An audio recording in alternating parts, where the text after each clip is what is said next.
సీతక్క 200 కోట్లు అడిగినావు, ఇప్పుడేంది 70 కోట్లే తెచ్చినావు, 100 కోట్లే తెచ్చినావు అని. కేసీఆర్ గారు ఈ ప్రాంగణానికి వచ్చినప్పుడు 200 కోట్లతోటి ఇక్కడున్నటువంటి భూములు మొత్తం కొనుగోలు చేసి స్వాస్థ్య ప్రాతిపదికన అభివృద్ధి కార్యక్రమాలు చేపడతాము, దానికోసం 200 కోట్లు కేటాయిస్తానని మాట ఇచ్చారు.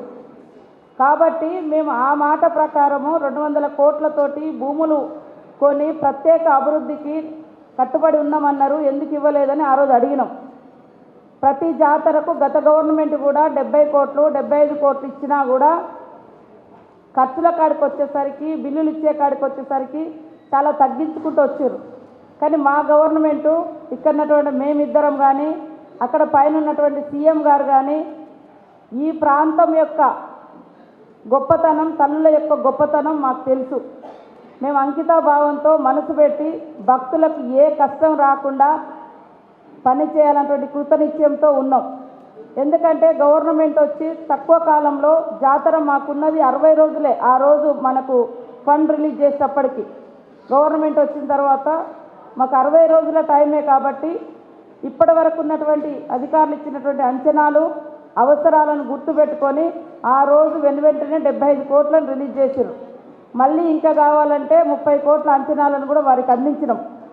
కాబట్టి ఇవాళ కొంతమంది మాట్లాడే మాటలు ఎట్లున్నాయంటే మేము ఏ సందర్భంలో ఎందుకు మాట్లాడినాం అనేది కూడా కాకుండా ఇవాళ అవాకులు చవాకులు వేలుస్తున్నారు.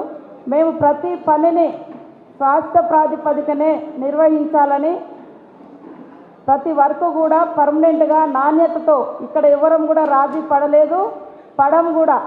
అధికారులకు కూడా ఒకటే చెప్పినాము, ఇప్పుడు కూడా చెప్తున్నాం. అధికారులు, క్షేత్రస్థాయి అధికారులు కానీ, జిల్లా స్థాయి అధికారులు కానీ, రాష్ట్ర స్థాయి అధికారులు కానీ నాణ్యతా ప్రమాణాలు పాటించండి, నిబద్ధతతో పని చేయండి. నిబద్ధతతో పని చేస్తే ప్రమోషన్స్ వస్తాయి, గౌరవం ఉంటుంది, గుర్తింపు ఉంటుంది. అవినీతికి పాల్పడితే మరి ఇళ్లలో పోవాల్సి వస్తుందనే చెప్పినాం. కాంట్రాక్టర్లు కూడా కొన్ని చోట్ల ఎందుకో తెలియదు కానీ చాలా లెస్సుకు పోయారు.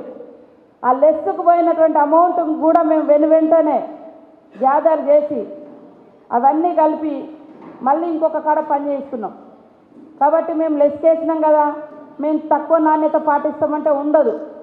ఎందుకంటే వాళ్ళు లెస్కొచ్చారు, మేమేం చేయలేము. కాకపోతే మాకు కావాల్సింది కరెక్ట్ పనులు కావాల్సిందే.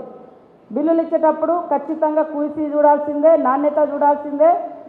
కలెక్టర్ గారు, సంబంధిత అధికారులందరూ కూడా ఎవరితో మనం రాజీ పడాల్సిన అవసరం లేదు. పర్మనెంట్ వర్క్స్ కానీ ఏ వర్క్స్ అయినా మీకు తెలుసు, జాతర అంటే కొంత తాత్కాలికమైనటువంటి ఏర్పాట్ల కోసం కూడా ఖర్చు అవుతుంది. ఇప్పుడు పోలీస్ శాఖ మీద పెడతాం ఓ 10 కోట్లు 8 కోట్లు, అది వాళ్ళ మెయింటెనెన్స్ కోసం.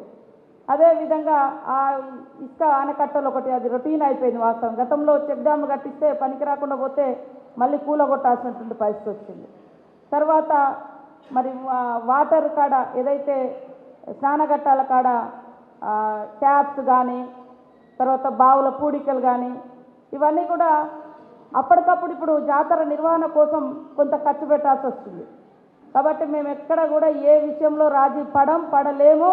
మాకు ఇష్టమైన దైవము తల్లులు, మేమిద్దరం కూడా ఆడకూతుర్లము. ఆ తల్లుల యొక్క జాతర నిర్వహించడం మాకొక గొప్ప అవకాశంగా, మా పూర్వజన్మ సుకృతంగా మేము భావిస్తూ ఉన్నాం.